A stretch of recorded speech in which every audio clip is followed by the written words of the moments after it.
Now, former US President Donald Trump says he's been indicted over his handling of classified documents after he left the White House. He's campaigning to make a return to the White House in 2024. And also in the US, Rishi Sunak and Joe Biden have agreed on an economic alliance to counter challenges from China. The so-called Atlantic Declaration aims to ensure that Western allies retain control over key sectors of the world economy. However, both countries have now abandoned the hope for a free trade deal. Okay, joining us now is the CEO and the founder of the Youth Vote UK, Alex Cairns. Top of the morning to you, Alexander. Morning. Shall we start on Trump? Shall we do a little bit of Trump? So he's been indicted again, we believe, on 7 counts. This pertains to the documents that he had at his Florida estate. We saw on the VT at the top. He hasn't taken it lying down. He's come out and he's blasted it's a hoax. How significant, though, is this indictment in politics in America? I think it's significant in the sense of, obviously, in history, there hasn't been a living former president that's been indicted twice on a number of different counts. Obviously, doesn't look particularly good. But what's really interesting in American politics is there's nothing actually stopping him running for president again.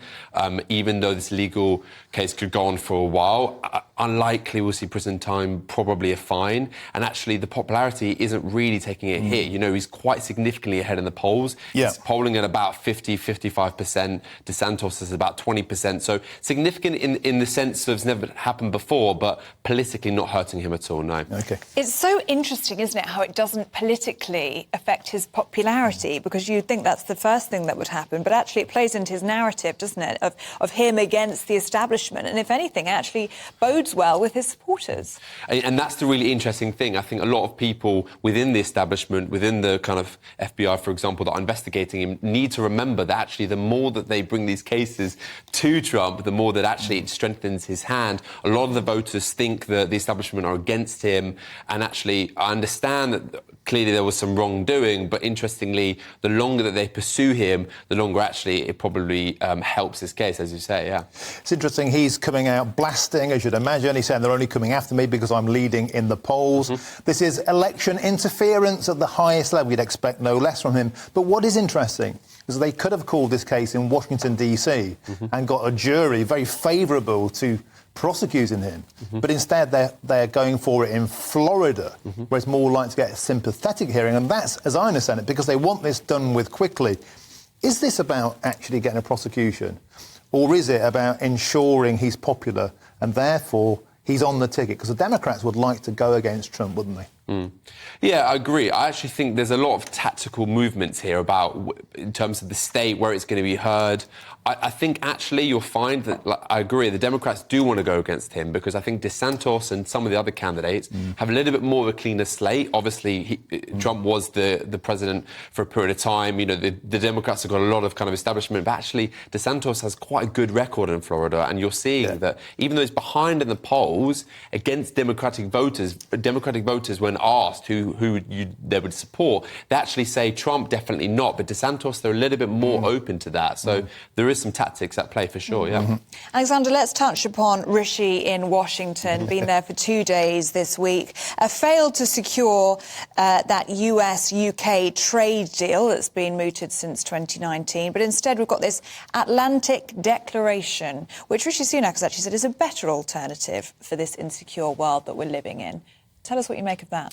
Yeah, I'm extremely disappointed. I understand the trip is important to keep the special alliance, strong. But really, he's gone over there to get a couple of documents to come back to say, actually, we're going to be working together on things like ensuring that, obviously, from a Chinese perspective, that they're regulated. Obviously, we know that he's gone over there to speak to the US president about AI. Absolutely important things. But the trade deal is very, very important. And this is not a trade deal, far from it.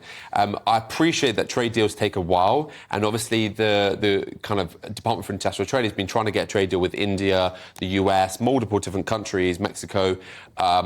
And I appreciate that these things take time. However, if you are going to promise the British public that you'll have a trade deal in the next 3 years and it doesn't happen, you cannot then say, actually, it's never really been a priority, because the public are smarter than that. They know that obviously you're bluffing. Yeah, and that full-fat trade deal was promised in the 2019 manifesto pledge from the Conservatives. Of course, we've had the Ukraine war, we've had the pandemic. Nevertheless, when you look at the numbers, this is a 92 million quid trade deal. It's ostensibly around electric vehicles, batteries, minerals, allows access to the Inflation Reduction Act in America. So it's a very limited tranche of companies that will benefit. They're window dressing it on. There's some data sharing.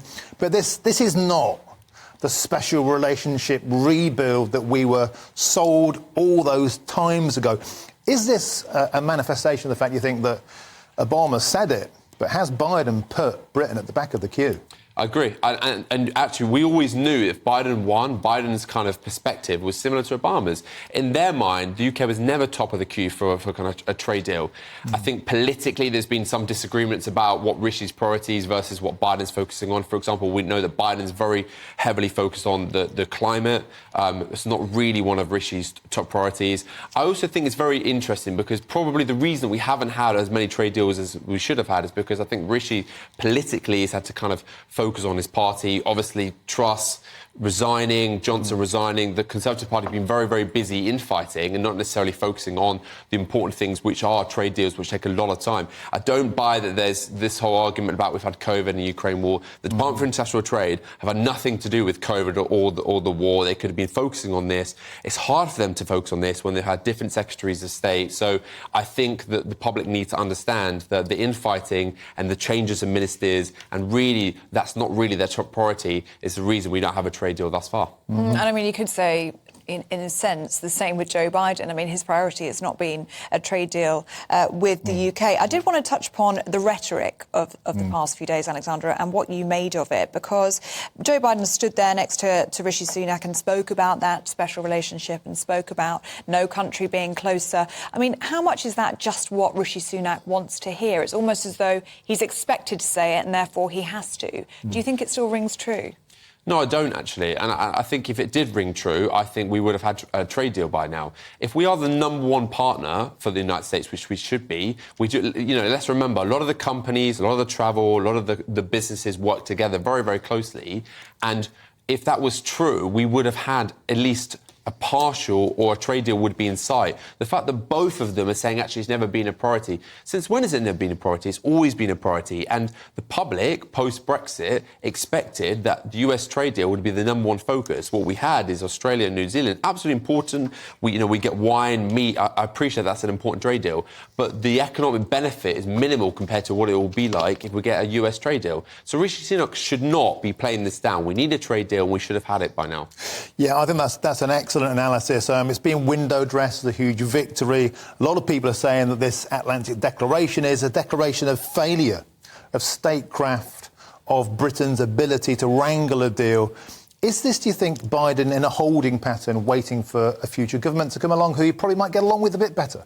Yeah, I agree. And I think that's an issue with our kind of political cycle. He knows, potentially, that if Starmer wins, Starmer could have a different perspective. Obviously, naturally, Starmer and Biden probably have more in common. Yeah. Obviously, politically, more centre-left. And that's an issue because I think that Rishi Sunak's come in after Liz Truss not being there for long, Johnson leaving. Biden now, I think, looks at the UK and thinks it's a bit of a political mess, which is an issue for us because we really need that special relationship to be there. Lots of companies, lots of trade. We need the relationship to be strong. And I actually, when I see their body language and the way that they talk, I just think that Biden almost looks down at Sunak. I think he looks at him and thinks, he's a small man, I don't take him that seriously. Sometimes he calls him, how are you, Rishi, not even Mr. Prime Minister. I don't think that there's that... President, as we have. Yeah. It doesn't surprise me. I'm surprised he didn't fall asleep in the meeting. I generally actually think that it's not the best relationship, and I think the media understand that now, and I think his spin doctors are trying to spin it. They work closely together. Yeah. But, I mean, the fact is, people are not stupid. They know that, really, the respect is not on the same level at all. Alexander Cairns, an excellent start to the day. Thank you very much. Yes, thank you very much. Good to see you.